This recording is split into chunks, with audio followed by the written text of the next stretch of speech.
Tentang Luisa, karya Yeti aka. Perempuan itu tidak menyisir rambut saat datang ke hotel ini. Resepsionis berkata yakin, ia terlihat sangat kusut.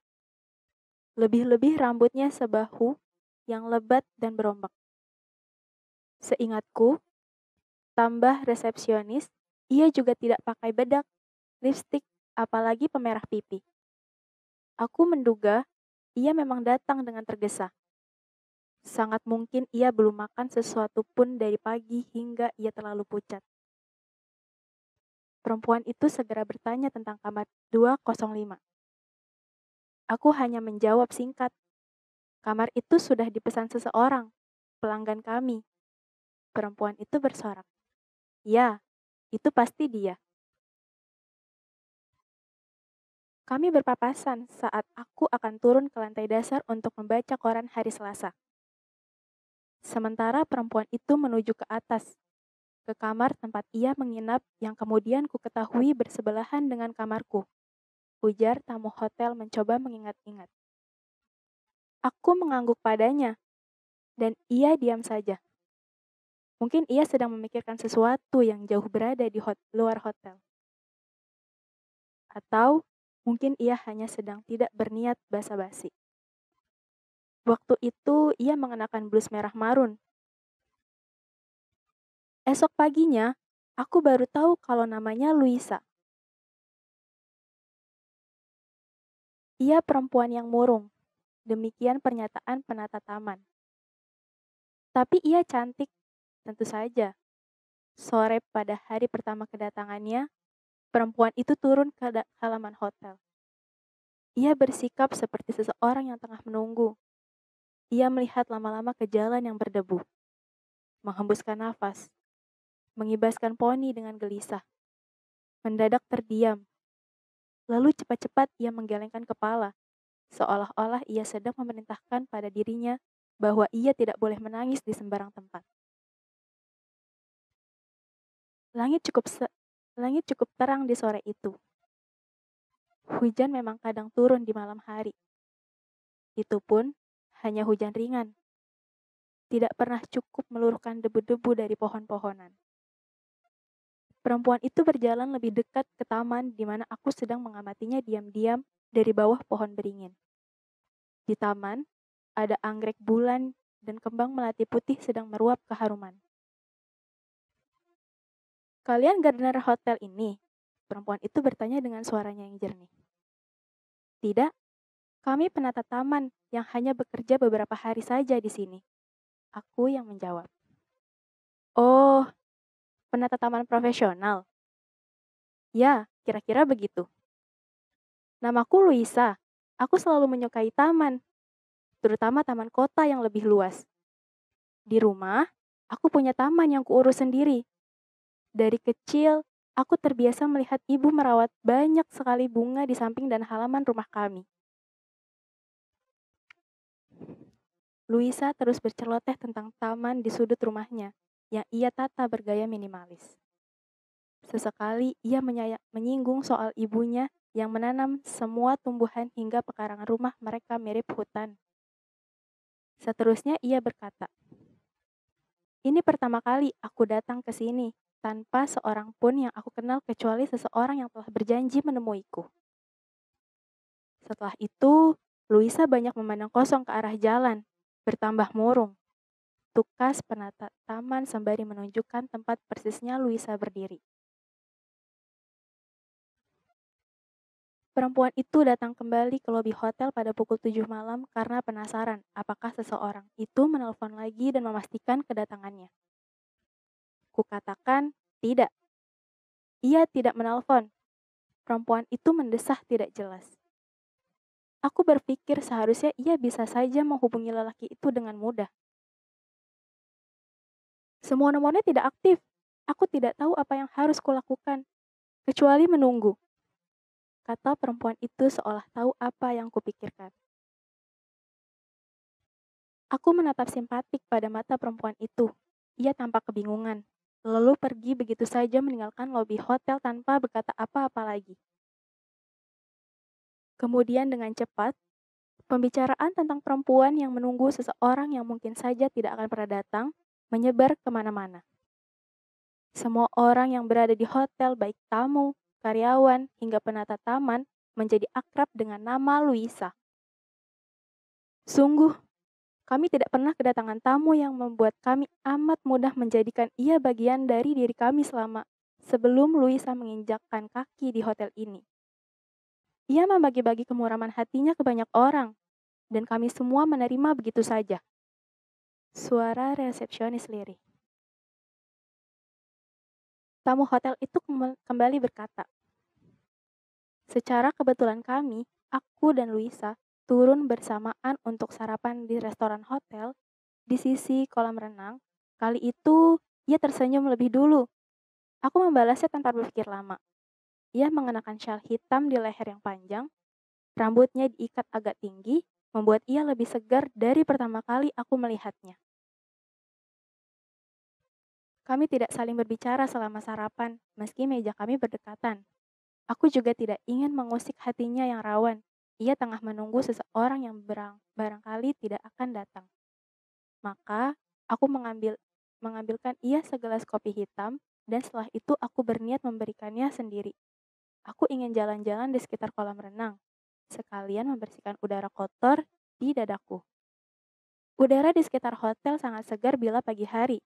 Hotel yang suasananya sehangat di rumah sendiri terletak di bawah bukit-bukit kecil. Hanya saja, belum sempat aku melangkah, perempuan itu berkata, "Kau menunggu seseorang?" "Tentu," aku menjawab sopan. Aku sekarang sedang menunggu." Ia menunduk, menyembunyikan matanya yang berkabut. Karena ini untuk pertama kali aku datang ke sini, maka aku sedikit merasa tersesat. Aku bahkan tidak terlalu yakin bisa menunjukkan titik keberadaanku. Seandainya temanku tiba-tiba menelpon lalu menanyakan di mana aku berada, sebab mungkin saja ia menjemputku mengingat betapa menyedihkan apa yang kualami selama di sini. Itu mengerikan, aku berkata lagi. Perempuan itu tersenyum miris. Aku sedang melakukan sesuatu yang mengerikan itu. Aku datang ke kota ini sendirian. Aku tidak punya siapa-siapa di sini kecuali ia yang akan datang menemuiku itu. Kekasihku. Perempuan itu berhenti berbicara. Ia mendadak gelisah. Tapi sekarang ia belum datang juga dan tidak bisa dihubungi. Ponselnya mati sejak kemarin. Sementara aku sudah kehabisan semangat untuk menumpang bus lalu pulang. Berangkat ke sini, aku sudah meninggalkan segalanya. Luisa kembali lagi, ujar penata taman. Ia terlihat lebih baik, tetap saja murung. Lingkar matanya mulai gelap. Ia pasti tidak tidur selama beberapa jam. Atau kalaupun tidur, ia melakukannya sambil terus memikirkan sesuatu. Langit begitu bersih, ia berseru. Satu senyuman menghiasi pipinya yang sedikit memerah, namun terlalu cepat padam lagi. Itu bagus, tukasku. Perempuan itu mengalihkan pandangannya ke arah jalan. Beberapa kendaraan melintas. Dia tidak akan datang. Tentu ia bicara dengan dirinya sendiri. Ia tidak berani melepaskan apa yang dimilikinya, seperti aku telah melepaskan semua yang aku sayangi. Aku tidak bisa ikut campur. Aku tidak mengenal seseorang yang ia tunggu. Malah sebenarnya, aku juga tidak terlalu tahu siapa perempuan bernama Luisa itu. Usianya lewat dari 30-an, mungkin pula 40-an. Yang pasti, ia penyuka taman dan bunga. Dengar-dengar dari pembicara tamu hotel, Luisa terlibat hubungan yang rumit dengan lelaki yang ditungguinya. Tidak, ia tidak turun lagi sejak pagi di hari ketiga. Ia bahkan tidak mengebel untuk bertanya atau meminta sesuatu. Atau entahlah, aku tidak terlalu ingat. Karena akhir pekan, hari itu hotel kami agak ramai. Itu membuatku tidak terlampau memperhatikan Luisa. Setengah jam aku menunggunya di tangga, berharap kami akan sama-sama sarapan, dan siapa tahu untuk kali itu kami bisa berbincang lebih akrab lagi. Aku ingin menceritakan tentang hidupku kepadanya, Sebagaimana sebelumnya ia sedikit bercerita mengenai hubungan gelapnya dengan laki-laki yang ia tunggu. Lelaki itu pacar semasa SMA, sudah menikah dan memiliki 2 orang putra. Luisa sendiri juga tidak berkeluarga. Luisa sendiri juga sudah berkeluarga, punya 1 orang putri, anak perempuannya itu kini duduk di kelas 2 SMP. Cantik, berprestasi, dan anak yang periang. Namun semua itu, menurut cerita Luisa, seperti tak mampu membuatnya berbahagia dan merasa cukup. Diam-diam, Luisa tetap menjalin hubungan dengan lelaki yang waktu itu ia pikir tidak akan datang menemuinya. Hubungan yang membuat mereka letih dan terus-menerus kebingungan karena mereka ingin bersama tanpa bisa melepaskan orang-orang yang juga mereka sayangi, keluarga. Ya, bagaimanapun, Luisa teman bicara yang tidak membosankan. Ia penuh kejutan di balik ekspresinya yang datar. Tapi ia tidak pernah muncul pagi itu. Saat aku kembali ke atas, bersiap-siap mengisi liburan dengan mengunjungi beberapa teman kenangan, tempat-tempat yang dulu sangat disukai mendiang istriku. Luisa tidak pergi ke taman.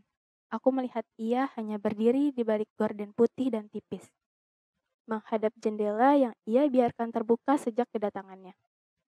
Memang hanya semacam bayangan saja yang tampak olehku, namun aku bisa menduga kalau wajah Luisa tambah murung. Dari balik gorden itu, Luisa, menurut dugaanku, kata penata taman, melihat jalanan seperti yang biasa ia lakukan saat berada di taman. Ia bukan menyukai jalan itu. Ia sama sekali tidak terkesan dengan jalan kota yang berlubang-lubang. Tapi sekali lagi, ia tengah berharap seseorang akan muncul di sana. Seseorang yang telah membuat janji bertemu di kota yang sudah mereka pilih. Ah, bukan dia.